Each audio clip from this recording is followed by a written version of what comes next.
Saka pakibilisan, ayokong pinaghihintay ang isang bathaluman. Paabot ng asukal, para medyo espesyal.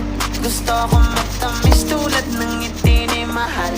Ngayon all goods na, sakto yung dala kong pera. Pag-ibig ang tinakot ng aking 50. Minsan talaga sasang